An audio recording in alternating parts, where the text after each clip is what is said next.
Yo, what's good? It's LOE Badgett. I'm back at it. And right now you tuned in to Cloudy Conversations. Let's get it.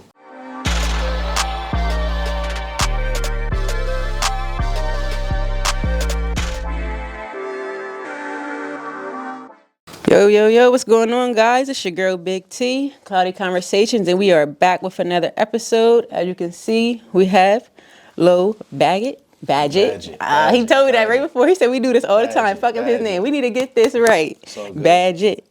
One of the top MCs in the city, in the area, honestly. Has a great body of work. A new project coming up, so we definitely had to get him on the show and, pick his brain a little bit. Appreciate it. For sure. So for the fans and people who don't know about you just yet, go ahead and introduce yourself. Yeah, I go by the name of LOE Badgett. Used to be LOE Badgett, but with all these RICO charges and all that going on, you got to get the gang out of here, Honey. even if you ain't participating in nothing. But yeah, I'm from Harrisburg, born and raised, 717. I'm rocking with the LOYALS, that's my record label, and my team. And, just average dude trying to make something happen, trying to break through in this music industry. For sure. Like you said, straight up out the 717. So what was your life like growing up here? I had a good life. I'm from a hardworking family, my grandfather, he kind of, set the platform for us to, move forward and always strive for advancement. So I'm from Rawson Street. And, I grew up on Rawson until I was probably about 10, 11 years old. Okay. Then we moved out to a place called Chambers Hill and all that. That's where the life continues. But, yeah, I had a good life. I just hard-working family, like I said. And did you have a lot of siblings, or were you only a child? Yeah, I got two siblings. I got an older sister and a younger sister. Oh, so you're the only boy? Yeah, I'm the only boy. I'm the middle child. And the middle child, I had it rough. Yeah. So, are you close with your family? Are you all kind of musically inclined? Like, paint the picture of that family life. Oh yeah, we're a tight-knit family. I mean, real tight group. I'm talking about family dinner every Sunday. Okay. You know what I mean? Eat every Sunday. As soon as we get done with this, we're gonna go eat. You know what I mean? But of course, but my family, not really too much into the music. You know what I mean? Especially hip hop. But I grew up just like every other kid. Mm-hmm. We grew up with the every Sunday or Saturday cleaning, you got your music. Mom got the music playing, you know what I mean? You might get tore up if you ain't cleaning. And but my pops, Lumberjack Blackson, of course he's a legend here in our city. So, that's where I really get my music background from, my hip hop from him. So do you remember that first time you seen your dad doing music and what impression it had on you? Oh, of course. It was I think I was in the 6th grade. It was a Too Raw for the Streets DVD. You probably don't remember. I'm gonna say that's a throwback. Taking it back to them DVDs. A lot of people probably don't remember that. Too Raw for the Streets. It was Philly versus Harrisburg, and a lot of them dudes went on to be legends too, man. Reed Dollars was in it. I remember that. Payne was in it, and my pops, he battled Shellyano, and I just remember when I first had seen the video, I'm just looking like, that's my what dad. I want to do. Yeah, that's it right there. That's what I want to do, and I got that rush and. It's on, but that's where it started. And actually, my first song I ever wrote was Lupe Fiasco's Kick Push. Oh, shit, you know okay. What I mean? So I had to scrap that. My pops was like, we don't bite, you know what I mean? There's no biting, so you got to scratch that. And, you know what I mean? And that's basically when it was born, in 6th grade. And that brief story paints a huge picture as your music sound, because you really got wordplay, you really rap, and the beats aren't just the typical, hi-hats, boom bats. Like, it would be like what we heard and grew up on in the 90s, full-on production. So to hear that your dad was doing it, I'm like, okay, it all makes sense. Yeah. This is why his sound is of that way, because you a real spitter. That's what I like in music, like on some Benny the Butcher type shit. Like, I get compared to Benny a lot. Because that's the street talk, I'm saying that's what it is. It's like the flow, the wordplay. It's like when I'm listening to you, I feel like I gotta be like in my Mercedes Benz riding around and go get some millions. And I'm like, I'm on a mission right now. That's what I make. I make music for people that get up and grind, for people that get up and hustle, legally or illegally. I don't care what you're doing, as long as you're doing something. Go get the money, And I pretty much, I got that sound from my pops, but at a young age, I realized that I had to.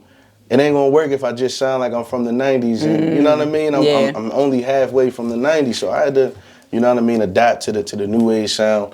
kind of blend both of them together, and that's pretty much how my sound and my style was birthed. Lyricism, you gotta have a nice beat, you know what I mean? And the biggest thing for me is, if you're gonna be that lyrical, I gotta be able to feed you something, you know, that you'll be able to grasp, obtain, you know, be able to digest. You don't want it going over your head too much. Like, I gotta run that back and think about what the fuck did that bar mean? I know it's a bar, but I can't catch it. Like, exactly. And the way I learned to slow it down is you gotta have a catchy hook. You know what I mean? The catchy hook is everything. I'm noticing a lot of my peers that are also lyricists, you lose your fans when there ain't no hook for me to remember. I'm lost now. You know what I mean? Now you just spitting. So, you know what I mean? I like to play. I think I got a good all-around game. You know what I mean? I got a good all-around game. So outside of your father, who were some of your other musical influences? Locally or in the industry? Period. Anybody. I mean, my 3 favorite rappers is, and this is 3 totally different rappers. People always look at me like I'm crazy, but, you know, Nas. Okay. That's number, actually, no, I messed up. Ice Cube, that's number 1. That's my favorite rapper all the time. That's most times, you ain't gonna get an Ice Cube on your list. You're not gonna get it. Listen, Cube, you know, for the storytelling, for the raw aggression. Then you got Nas for the lyricism, for the laid back, the smooth, and then 50 Cent, number 3. 50 That's Cent. Actually a perfect combination of rappers to fuck with. Like, they all actually hold their own weight, but they all bring something different to the sound. Like, exactly. So that's honestly a great influence. Yeah, of course. And what did you like about 50 Cent? His aggression and how he was able to be so aggressive but so melodic at the same time. You know what I mean? You knew not to mess with 50, but yet 50 can also get on this record and, you know what I mean? Talk some smooth shit to you. Some smooth shit to you, you know what I mean? Just a Little Bit is one of my favorite 50 Cent records, and I know niggas is gonna clown me for that. But that's a part. All a nigga really need is a little bit. I'm telling you, just the fact that he was able to do that. Dude, I'm gonna say, but that's versatile as fuck. 50 Cent is known as a street nigga, but he really started making hits, like, and it would surprise you the records that these artists actually wrote for other people. Like, when he was on the Breakfast Club, he was talking about how he wrote something for Diddy and shit like that. I'm like, crazy. I'm like, dang, y'all niggas is really talented for real. Like, y'all just some gangsters kind of, but in the music industry. Yeah, that's a fact. So I definitely I like that. And again, every time you talk, it's like, all right, this all makes sense. It's why his sound is like this. The sound is just like them 3 artists. It's a fact. Yeah. So at what point did you decide, like you said when you seen your dad that, you know, that's what you want to do, but when did you really, like, throughout adolescence, like, go to the booth, start putting songs together, like? I really started grinding. Me and my team, my man Tim J and you know, my man Alex, we did a mixtape called Cloud City back in like 2012. Okay. That was the first time I really was getting my that's feet 10 years ago. Yeah, 10 years ago, going to the booth and all of that, but I stopped right after that, you know what I mean? I went into trying to figure out my life, you know what I mean, where I was going to do, where I was going to go. Because at that time you were what, probably like 18? I was like 18, yeah, 17, 18. I graduated at 17, so. Okay. What school you go to? I went to East High. Okay, so all right. So it was like, it was one of them things, you know, I'm trying to figure out what I want to do in my life, you know, and. Was college ever a thought, or? Nah, it wasn't a thought. I had personal things going on. Okay. It wasn't, you know, the military was a thought. I couldn't get into the military though. Why? So I just, cause I had a thing, something was wrong with my knee. Oh, it's medically clear. Yeah, so they was telling me basically I had to sign a waiver, a whole bunch of back and forth. I'm not doing it. Basically, I'm good. So if I get hurt, y'all ain't gonna pay me. Yeah, nah, I'm not doing that. So, you know what I mean? From there, I just went right into work, and then, I mean, I did good for myself, you know what I mean? At a young age, I was making a decent amount of money, you know, in the career field that I was in, but basically, I really just started grinding for about 3 years ago. Okay. You know what I mean? That's when I really said, I'm going to take this serious and see if I can make something happen. And what was the reason for that push? My son. You know, my wife, she, my girlfriend at the time, you know, she had, we had just got together. I made a career switch. I started driving truck, you know, and I was just, like I said, just trying to figure it out, you know what I mean? But I got a phone call saying she was pregnant. Oh, shit. And, I'm like, all right, you know, no more games. I got to turn up, you know? So it went from, you know, me waking up every day, trying to figure it out. You know, I got a good job. I'm making decent money. To, I got to be a boss. You know, I got to take it to the next level. So not only with music, you know, I turned up with my trucking as well. I now own my own trucking business. Oh, you know what I mean? So I'm out here trying to provide opportunities for others as well. But getting that phone call, I knew if I got a God-given talent, you know what I mean, I'm going to use it to try to get to the next level. Why would I waste it? If I could provide a better future and opportunity for my kids, that's what I'm gonna do. And you kind of, you handling it the most responsible way because you still have the main source of income, you own the business, and it's always easier when you have stability over here to follow your dreams. Because, like as you said, you're the type of man who's going to step up to the plate and handle his responsibility. So when you got that call, it wasn't a sense of, oh shit, like let me run away. No, I was like, well, time to buckle up and really get this shit pushing. And that's a fact. You know, I grew up with, and you know, my real father, you know, he was in my life, you know what I mean, up until I was about 10. And then, you know, then it kind of was on and off after that. Like I said, I got the same story a lot of young black boys got, you know what I mean? And that ain't what I wanted for my kids, for my future, you know what I mean? I don't want nobody to feel that type of pain, but, you know, and that's not nothing to take away from my real dad, you know what I mean? It's the truth. It's the truth, and, you know, we now have a good relationship now that I'm older. He's good with his grandkids, and, you know, even my stepfather, you know what I mean, Lumberjack Blackson, he's good as well, so, yeah. You know, it worked out in the end. Now, you also said that you're married, so was the birth of your son, or, you know, that kind of another push to, like, just make this a whole family instead of just, you know, baby mom, baby dad, girlfriend, boyfriend? I didn't want that. You know what I mean? I didn't grow up with that.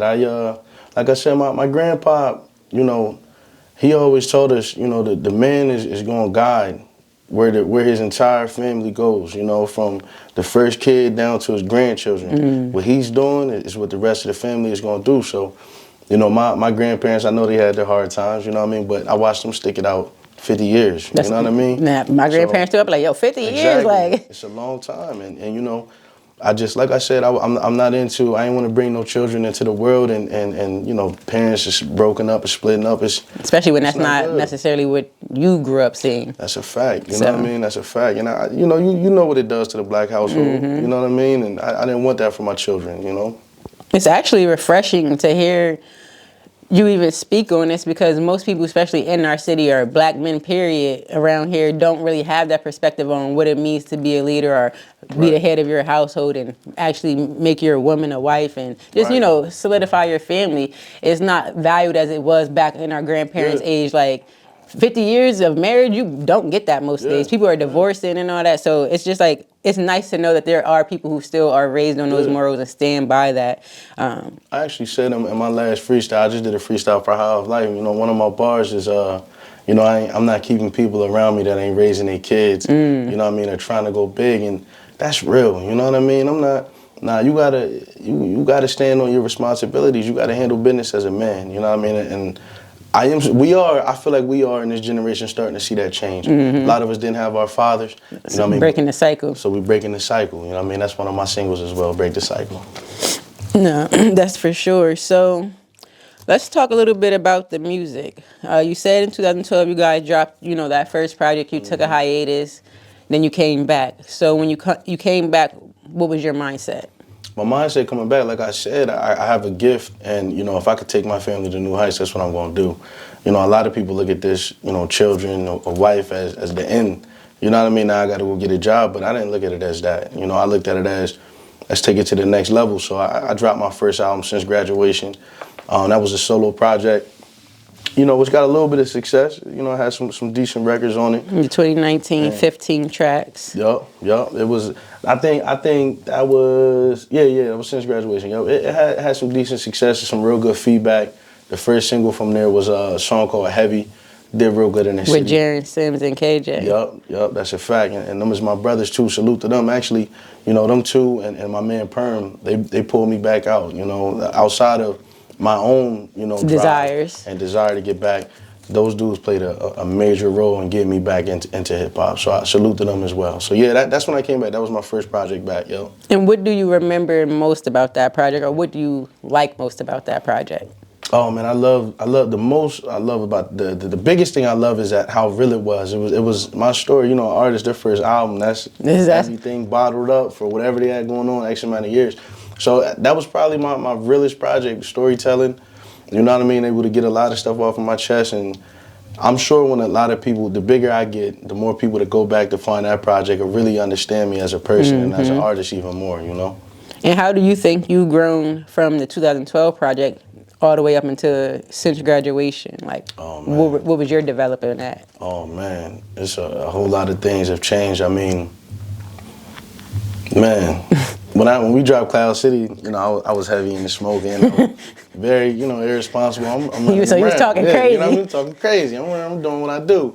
But then, you know, when I dropped Since Graduation, it was more so all of those stories of me, what you was doing. What we was doing. So, you know what I mean? The advance, you know, and the way I was rapping, my lyrics, everything was just elevated. You know what I mean? Everything just was taken to the next level, and you know what I mean. But it was kind of like a continuation, minus the weed smoke, minus the drinking. You know what I mean? Because I was heavy into drinking. Different life now, yeah, though. That's a fact. Yeah, all that is over now, yo. And it's crazy because one person I noticed who was consistent when, you know, a couple of your projects is Uncle E. And if you from the Berg, Uncle E, and you don't know him, then you fucking, you ain't around, nigga. Yeah, so it's like, I was like, nigga, he got Uncle E on the track. This shit's legendary. Like, that's a fact. It's, yeah, of course, you know, he played a major role in what's going on, you know what I mean? And, you know, in my situation, and super dope on the skits, you know what I mean? And a legend in the city, so. I'm saying, he's one person who, if self-belief ain't a thing, then talk to him and he'll make you realize, like, just believe in yourself. You can do whatever the fuck you want if you believe in it. Like, that's a fact. But yeah, it was very, very vital in all of my projects. That was, I think, he started Since Graduation doing them with me. He's also on my new album that's getting ready to drop. So it's consistent relationship because he's on Since Graduation 2, which, let's transition to that. You dropped in 2021, 14 tracks. Right. So obviously it's a continuation of the first project. Was that intentional, or are you just like, I ain't got a new title now, I'm gonna just make it a series? Nah, that was intentional. Since Graduation 2, that project, like you said, it is a continuation, but it's just the next level. You know what I mean? It's the next level. I look at the Since Graduation series as every 5 years, because the original Since Graduation actually dropped in 2016, but I re-dropped it in 2019 to all platforms. You know what I mean? Just trying to put it on promote it on the platform. Yeah. But Since Graduation 2 was at a higher level, I mean, that's when I really started figuring out, you know, things about the industry. You know what I mean? And trying to navigate, and we was just throwing money at stuff, throwing money, trying to make sure. Yes, and you got Gilly the King on here. Like. Yeah, Gilly was on there. Shout out to Gilly. You know what I mean? We was just trying to see what could stick and what we could do, what opportunities we could take advantage of. And that was actually, that's my second biggest project that I ever dropped. You know what I mean? I think that did like 50,000 streams, you know, for a local artist. I'm gonna say that's not little. Like, you know, we got 50,000 people in this city. Like. That's a fact. And you know, I think I sold, you know, every CD that I had. You know what I mean? So. And so you was actually still getting CDs pressed up and. Oh yeah, I still get CDs pressed up. It's a market for that. It's a market. It's money. It's merchandise. You know, people may not listen to them, but people like that collector's item, they like for you to sign and, you know, give it to them. So yeah, we sold about 100 units on that, and that was by choice. We cut that off because, you know, I was ready to move on, but. Yeah, no, we were very successful with Since Graduation 2. And was that an expectation, or it just really came out of the work that you were putting in? Nah, I mean, we didn't really think it was going to do what it did. I mean, it just, you know, it just, I'm very thankful, I should say that. And say that shit just took off. Yeah, it just took off, kind of, you know what I mean? And I didn't think it was going, you know, generate the numbers that it did for us. And I know the other artists, that's not really that much, but. That's a lot for an up-and-coming artist. Most times people only getting 1,000 plays over a 6 months period. So for the project itself to hit 50, and the way streaming and shit works these days, it's like that's a good number for an independent artist. Yeah, definitely. Especially one who isn't making trendy music. Like, you're not trying to make radio bops or hip dancing, and like you're really making authentic music to yourself. So that lets you know, like, people really fuck with your sound. That's a fact. And Since Graduation 2, I will say that's probably my best work ever. That everything that I've created was. I ain't gonna say. I'm gonna say even if we got a new album coming out. I'm not gonna say my best. Maybe I didn't mean to say that. I'm gonna say I love that album. I say that's your most satisfying work. That's my most satisfying work. Excuse me. You know what I mean? From what I just said, but yeah, that's my most satisfying work, definitely, for sure. And is there a reason why? Is it because of the success of it, or just the process and everything that came with it? When you look back on it, it gives you such a. The first song is called "The Rebirth," and it was just right when my son was born. You know what I mean? And I poured so much pain and feelings into that album. You know what I mean? It was just so real. And Since Graduation, the first one, like I said, I was still young. You know what I mean? So Since Graduation 2, I'm a man now. I'm an adult now. I'm trying to go get it now. You know what I mean? So, but I was able to pour into it. It's completely different. It touches me and my team a little bit different. Yeah. Okay, and then. You've been pretty consistent, because right after that, in 2022, you dropped Facts Over Feelings, which obviously is not in the same series. So Right. what came up? How did that project come about?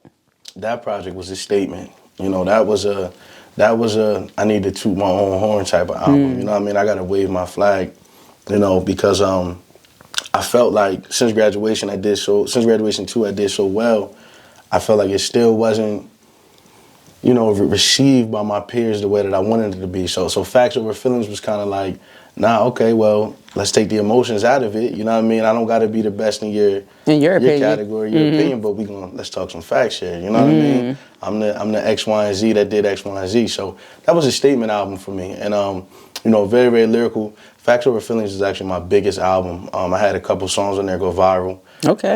With Dark Low on there, a couple songs. Extra Clips, I believe, is at right now 400,000 all-time streams and views. So that's your top song on my top song, on your page, Apple Music. Yep, I had a, you know, and then I Survived Everything dropped right after that. That went viral, and you know, shout out to Dark Low, shout out to Reef Hustle, shout out to my man Agony, you know, who produced the entire project. So yeah, that's probably my biggest album, and you know, I'm talking the most crazy on that one. So obviously you have a trend of going up every time you drop an album, Right. and you're about to come up on the release of a new project. Did I get the name of that one? Do you got a name for this one? Yeah, What's Done is Done. What's Done. Yep. I know. I heard. I'm like, I remember that. Yeah, What's Done is Done. So what would you say fans should expect from this one? Since you spoke so highly on these last two projects and they've gone up every time, what's the way for this one? I would say What's Done is Done. You gotta, it's real raw. This is probably my best produced album, production wise, because, and that's no knock at Agony or nothing like that. That's my big brother, super fire legend. We already know what he does. But me and Agony didn't know we were gonna do a project together. It just happened. It just happened, yeah. So we weren't able to really lock in and build it. This project What's Done is Done. I was able to lock in and build, you know, over a 1.5, 2 year time with a producer. You know what I mean? With my man Ramin. He's actually from Russia. Oh, okay. My bad if I mispronounce your name, bro. But you know, we were able to lock in for a while and create this. So yeah, this is probably my best produced album, and it's just raw. I got my man Cordell's on there. Okay. You know, I got Reef Hustle on there. Again, my man Jay Scott is on there, and I think people just gonna love the art. You know, it's dope. One thing I've taken away from your projects is you're not afraid to collaborate with people. Like, not at all. Most artists I'm interviewing or I go and do my research, it's like just them on their projects 9 times out of 10. And I'm like, I mean, I get it, but do you not? Are you opposed to features? So what's your viewpoint on working with others, and how has that worked for you? It's all about the power of collaboration, man. I mean, people got to understand everything is stronger when you have other people added into the situation. I know everybody wants to you know, be the only person that's heard. No one wants to get outshined. No one wants to be competitive. That's not me. You know, if I bring someone on my thing, I want you to do your thing and go as hard as you can. You know, so I'm not afraid of that. You know what I mean? I know a lot of artists are, but has ever been a situation where you got a feature and they done killed your song a little bit harder than you, so you had to like go back and, you know what I'm saying, I gotta fix this shit a little bit, my burst. I never rewrote nothing. Never. So okay. If I hear it and people are saying you smoke me, you smoke me. You know what I mean? But I brought you on here to do that. If I didn't think you was nice, I wouldn't have brought you on my shit. You know what I mean? If you ain't got nothing going, I wouldn't have brought you on here. So, you know, I had a couple verses, me and my pops going back and forth, and a couple people hit me like, yo, you might have got it. Yeah, so he got you on that, dude. That's okay though. You know what I mean? That's competition. Yeah, you know, we go back and forth. That's how I look at it. So yeah, that's all right. Now, you've mentioned the Loyals, which is your team. Let's just talk a little bit about them and you guys that's come up and, you know, pretty much just put them on the forefront. So who's all the members of the conglomerate? The Loyals. Right now, it's just it's really just me and Reef Hustle right now. I mean, Reef Hustle, he's still TBM though. He was with Fred the Godson and everybody. So the Loyals, I transitioned it into a record label so I can make it, you know, legitimate. I just did that last year. So I'm really the face of the Loyals. Then, like I said, we got other people that are rocking with us, like my man Lil Versus. He's out in California. Okay. My little cousin Dally Boy. But like I said, as of right now, it's really just its own thing. I'm really just holding the flag for real, but other people are. And are you signed to yourself? No, I'm not signing myself. Actually, I don't know. I never did no paperwork on myself, but I think own you should. It, you know what I mean? Might be a You good got to idea. sign LOE, the artist. The owner is. Yeah. I mean, I only say that and suggest that to people who actually have record labels, because if you think about it, if you are signed to yourself, if a major label comes and you're already signed, one, they're going to negotiate with you to sign you, and now you're still going to get paid. Your business is going to get paid for them signing you on top of now you get your artist commissions, and it's just all kind of just. It's a partnership rather than them owning all your shit. Yeah, I agree. And you'll get paid off of your streams now. It's like separating the money. Now all of it's coming to the record label, and I'm getting paid. I'm paying myself out of there. Yeah, that's a fact. That's a fact. If you haven't, go ahead and sign yourself. Yeah, I'm gonna look into that. I never really thought about doing that, but I do hear a lot of people talk about it. So yeah. It just I feel like it's just like a loophole to it, because if I have a record label, it's not. It's like Gucci Mane did. He signed himself, and then he pays his record label for his work. Yeah, that's a fact. That's a double hustle. Yeah, that's a fact. I'm gonna look into that for sure. Well, I feel like we painted a pretty good picture. There's a lot of content out there on you, so I didn't feel like we had to go in depth. You, like you said, you spoke them numbers. People know who you is. Yeah, definitely. What are some of your top moments thus far in your career that you remember? Is it like opening up for somebody, or? Oh man, I say the biggest moment of my career is the day Extra Clips drop. Just getting on YouTube, and you know, I'm sitting there with my team. I had actually just got out of the hospital. I remember we shot the video for Extra Clips in Philly. Shout out to Z Rich and How of Life. They shot the video, and when I came home, I went to the hospital. I actually almost passed away. You know, I mean, you can't just slide past that. Yeah, nah, I know, right? It was a crazy time. It was in my life. just a health situation. Health issues. You know, I almost passed away.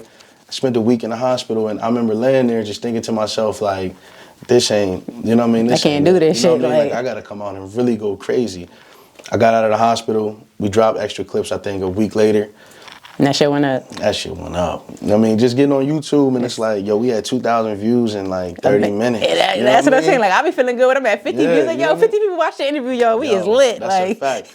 And just watching that shit just keep going up and up and up. We had a cookout at my uncle's crib, and I'm just sitting there like, we had 10K, y'all. We had 20K, y'all. That's a fact. Yeah, that was probably the funnest moment I think I ever had in hip hop since I've been in it. But you know what I mean? And then I would say another one, opening up for Rakim at Club XL last year. Crazy. No, I said that's legendary. Crazy, for sure. Crazy. That was probably my biggest show that I ever did. You know, definitely a legendary moment for sure. Packed house.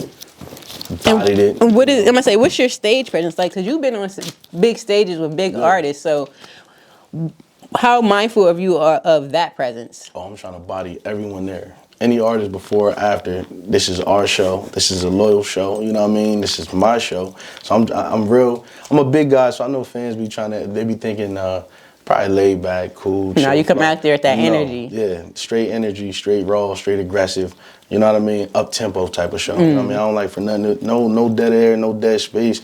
You know. So you're mindful of like your track listing and songs you pick and go first. Everything is up tempo the whole time. You know what I mean? I don't want no one to leave to say, yo, them niggas are taking too long. Them niggas is boring. Like none of that. You know what I mean? We be straightforward. And how's your stage presence like? Do you have like 50 people on a stage with you, or is it just you and your hype man? Nah, it's usually just me. You know, my pops might come out and rock with us. And my man Reef Hustle, that's it. You know what I mean? Or I'm Dolo, you know what I mean? With a hype. I like to keep a hype man, but we like to rotate. So it'll be, you know, I might hype for my man Reef Hustle, he might hype for me.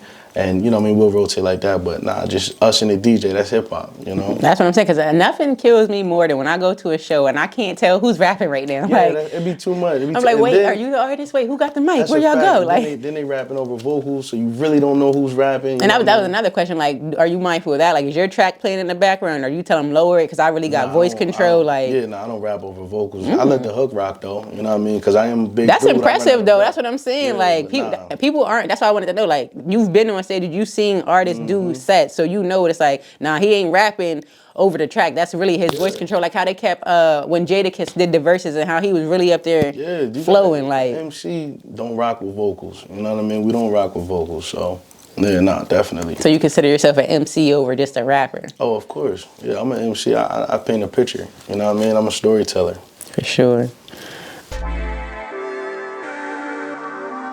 So, like I said, I feel like we painted a great picture. The new project's coming out. Guys, stay tuned for that. In closing, what would you want the fans to take away from this interview? Oh, just, just be on the lookout for LOE Badgett and the Loyals. I mean, like I said, we just like y'all. We regular people just trying to make something happen. You know what I mean? And what's done is done. Drop it on the 31st of this month. March 31st. Yep, March 31st this month. It's 9 tracks. You know, me and my man Ramin from Russia, we came together, made a collab project. Reef Hustle's on there. Jay Scott, the illest from New Jersey. Reef Hustle from the Bronx. I got my man Z Rich on there from YC, High Off Life. Hope I'm not leaving anybody out. Oh, my man Cordell as well is on the project. So just be on the lookout for that, man. And support the home team. Support 717. For sure. Again, we appreciate you guys for tuning in and watching. It's another episode of Cloudy Conversations. Your girl, Big T, LOE Badgett. We out. LOE Badgett, I'm back at it. Let's get it.